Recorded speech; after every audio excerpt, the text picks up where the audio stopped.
Hey everyone, it is time for BS Radar, hashtag BS Radar. With me today, I've got Danny Levy. He is the Managing Director of WBR Insights APAC.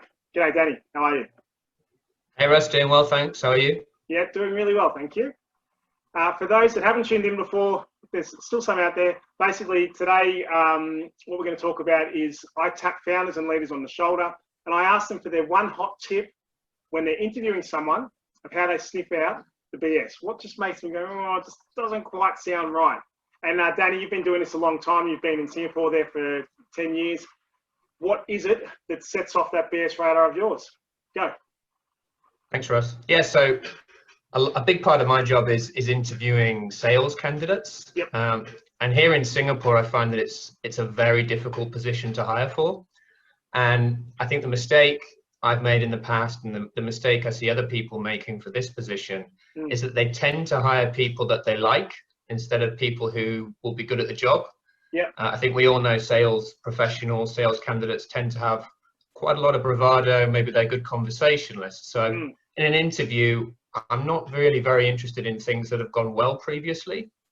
I don't test for that as much because you can typically find that out very quickly by looking at someone's CV. And people like talking about it. People like talking about all the good stuff, all the things that have gone well. So in the interview, I'm really interested in, and I look for the kind of difficult moments and how candidates have overcome these. So my kind of top tip, about 10 minutes into the interview, I ask a candidate to give me an example of when they were selling to a company and they faced a challenge in closing the deal, how they overcame the challenge and what the outcome was. And then when they've answered that question, I immediately ask them to tell me, in hindsight, do you think there was anything you could have done differently to get a better result? And then just when they think they're out of the woods, about 10 to 15 minutes later, I ask them exactly the same question again, but to give me another example. So this is not easy, and I'm really excited. I get really excited when a candidate can paint a clear picture in my mind, not once, but twice, because it really shows off all the attributes that I'm looking for. Resilience, their ability to solve problems on their own, and then that kind of self-awareness because they're able to go back, retrace their steps, and think about what they would have done differently to get a better result.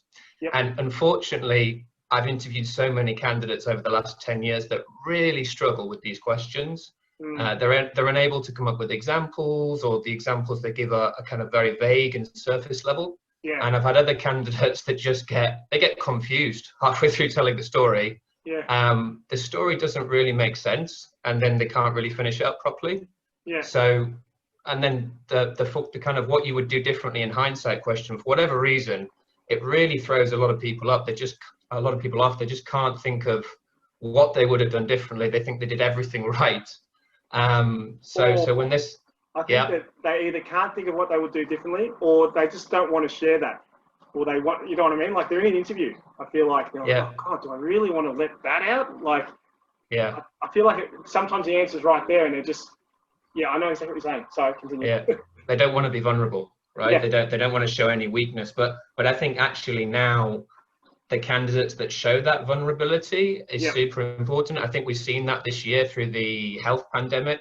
You know, the ability to kind of unlearn and relearn and be vulnerable and talk and kind of ask for help and maybe put your hands up when something hasn't gone right. So important. And you want to work with people like that maybe wear their heart on their sleeve a little bit.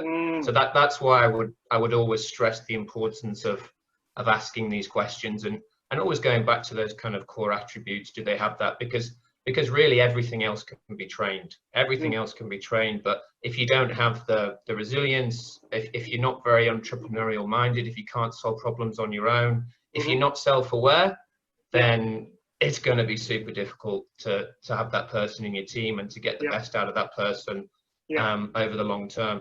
So so if they can't answer those two questions, it's normally a sign for me that I can end the interview early.